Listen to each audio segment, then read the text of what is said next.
Selamat Seperti apa mungkin Mas Anang sekaligus S2 nih? Iya, iya memang perjalanannya seru. Buat aku pendidikan karena aku punya keinginan juga untuk menyelesaikan pendidikan itu, dan apa yang aku lakukan di UNER sesuai dengan apa yang ingin aku kerjakan, sama. Jadi seru. Jadi menikmatin. Tapi mundur. Perjuangannya gimana Mas Anang menyelesaikan S2? Perjuangannya ya memang nggak mudah karena kan di Surabaya ya. Jadi kadang balak-balik juga. Tapi kalau yang online-nya nggak masuk. Kalau yang sering balak-balik ya kadang-kadang harus balik ke sana untuk ketemu teman-teman. Mas Anang ini kan kalau nggak salah tesisnya ngangkat soal performing rate. Relevansi Ya. PRO terhadap industri musik Indonesia. Nah, kenapa mengangkat tema itu Mas Anang? Mungkin karena ini sesuai kemampuan atau seperti apa Mas Anang? Ya, tema itu ya kalau teman-teman bisa melihat perjalananku di industri musik kan panjang ya. Dan waktu aku di parlemen pun sama, perjuanganku sama sampai hari ini tidak berubah kan. Jadi perjuangannya tetap aku ingin memperjuangkan profesi ini, bahwa profesi ini memang harus apa ya, mendapatkan apa yang harus sesuai dengan apa yang didapatkan. Sesuai karena memang karir, seberapa penting Mas maksudnya ngangkat tentang performing rate dalam tesis gitu? Seberapa penting? Sangat penting melihat kemampuan Indonesia sendiri secara source kan kuat. Indonesia memiliki source yang cukup besar terhadap budaya. Dan kalau dibilang Indonesia juga adalah market besar. Karena ada 287 juta penduduk.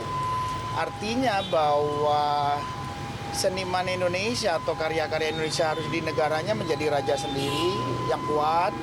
Dan terutama pelakunya juga mendapatkan hal yang sepadan atau yang selayaknya dia harus terima. Nah, dengan Indonesia berjalan belum 100 tahun, memang ini challenging untuk bagaimana sebetulnya menyusun aturan tata kelola yang baik terhadap industri musik Indonesia. Nah, hasil tesis ini bakal dibawa ke reality atau mungkin kehidupan nyatanya Mas Anang nggak sih? Atau seperti apa ke depannya mungkin dari hasil tesis ini? Ya pastinya karena ini adalah ide dari pikiran ya, dan aku juga pelaku, jadi aku ingin bersumbangsi lah terhadap perjalanan industri musik Indonesia. Gitu. Tapi kan sampai detik ini kan masih dalam pembahasan DPR gitu Mas Anang. Apakah mungkin sudah ada maksudnya ikut turun terlibat juga di sana? Karena kan yang mengurus kan Mas Dhani sahabat Mas Anang juga gitu kan. Aku bahagia sekali melihat perjalanan teman-teman di DPR ya, sampai hari ini apa yang dilakukan teman-teman sangat positif terhadap industri musik Indonesia. Makanya apa yang terjadi hari ini adalah bagian dari bagaimana kita memperjuangkan profesi. Artinya ya memang sinergitas antara aku yang ada di luar, sekarang aku tidak ada di dalam parlemen, dengan teman-teman harapannya memang harus terjadi. Tetapi melihat perkembangan hari ini dengan perjalanan Undang-Undang 28 yang sudah masuk dalam prolegnas untuk diamandemen itu bagus, tinggal menunggu hasilnya bagaimana. Nah itu kan menyangkut nanti harus dikritisi kembali. Bagaimana dengan perkembangan karena aku melakukan tesis yang analisa-analisa yang cukup akurat gitu ya, dari data-data yang aku punya dan pengalaman yang aku udah jalanin 40 tahun. Ya ini menjadi tambahan-tambahan pikiran. Ya kalau mau dipakai aku pasti sangat bahagia gitu. Nah, bahan tesis dan juga rancangan undang-undang musik yang waktu itu Mas Anang sempat buat juga sempat didiskusikan juga sih sama Kak Meli sama Mas Dhani gitu. Ya memang cukup harus menjadi pemikiran yang serius ya dari teman-teman pelaku industri ya, nggak hanya senimannya tapi pelaku industri dan parlemen maupun eksekutif, bahwa Indonesia tidak memiliki undang-undang tata kelola musik, memang nggak punya, film punya gitu. Apakah itu penting?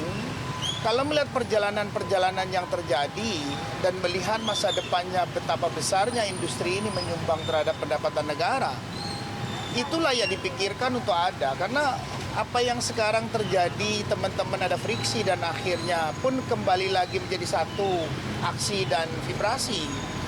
Ini kan sebuah pertemuan yang cukup diacungin jempol, mereka berdewasa, dia bijaksana, melihat sesuatu yang lebih besar. Memang harus dipikirkan kembali, apakah undang-undang hak cipta cukup untuk mengatur industri musik Indonesia, yang notabene itu adalah hak undang-undang penciptaan yang di sana ada banyak penciptaan, ada buku, ada macam-macam, ada banyak hal yang tidak ansih akan mengurus musik. Jadi tidak bisa juga industri musik berharap hanya terhadap undang-undang hak cipta untuk bagaimana membentengi atau menjalankan industri ini bermanfaat secara bersama, bermanfaat stakeholder ya dan semua orang.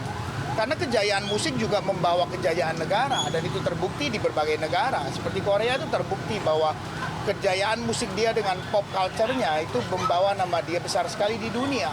Apakah Indonesia bisa? Sangat bisa. Karena source budayanya kita jauh lebih besar. Dan masyarakat pun kita jauh lebih besar. Dan orang pintarnya juga kita sama-sama orang pintar. Jadi Sebenarnya secara apa tidak Mas langsung Anang harus kemarin? dipisahkan ya Mas? Apa itu? Secara tidak langsung undang-undangnya harus dipisahkan gitu dari undang-undang. Ya nggak bisa. Karena penciptaan musik nature-nya tidak akan sama dengan buku, tidak akan sama dengan video, film, dan seterusnya. Dengan ada, kalau kita caca kembali kepada kita coba mengambil cara berpikir ekonomi kreatif dengan 17 subsektor, iya jelas bahwa itu menjaga hak cipta doang. Tapi bagaimana mengatur tata kelola, aku bilang tidak cukup gitu ya. Kalau kita memiliki pandangan atau mimpi besar terhadap industri musik Indonesia, yang notabene industri kreatif aja sudah bisa menghasilkan 1.000 triliun lebih. Kalau musik ini bisa dijagokan untuk menambah subsektor yang besar juga untuk mendapatkan negara itu, Indonesia akan jauh lebih tough, lebih diperhitungkan di dunia dengan pendapatan yang bisa sampai 1.500-2.000 triliun per tahun terhadap kreatif industri. Nah ini harus menjadi pikiran serius dari semua pihak gitu ya, bahwa ini tidak bisa hanya milik parlemen, tidak bisa hanya milik eksekutif, tapi bagaimana private sector dan seniman untuk memikirkan, memberikan terobosan-terobosan pikiran bahwa Indonesia adalah besar, Indonesia bisa bicara dengan budayanya, baik pop, rap, maupun kontemporer maupun tradisional. Kalau bicara tradisional kita sudah luar biasa menyumbang bunyi-bunyian terhadap industri musik dunia dengan gamelan tuh Indonesia. Itu Nusantara dulu bilangnya ya. Cukup buat aku Indonesia harus bisa menjadi key role model juga di dunia. Bahwa Indonesia dengan undang-undangnya, dengan Pancasilanya dan seterusnya, itu untuk mengatur tatanan industri musiknya harus sesuai dengan budaya masyarakatnya dengan baik supaya ini menjadi sebuah hal yang besar yang bisa dicontoh juga oleh setiap negara bahwa Indonesia dengan penduduk 4 terbesar udah bunyi untuk diperhatikan oleh dunia. Betul, Kesulitannya apa sih Mas Anang mungkin kemarin 2 tahun kemarin? Ya, Apalagi bikin buku juga. Ya ini sudah lagi tahap akhir untuk bukunya aku yang pertama udah hampir jadi bukunya dan pesannya profesor-profesor kemarin adalah ya sebelum aku menerima pengangkatan itu wisuda bukunya udah beredar. Terkait apa Mas Anang terkait tesis juga?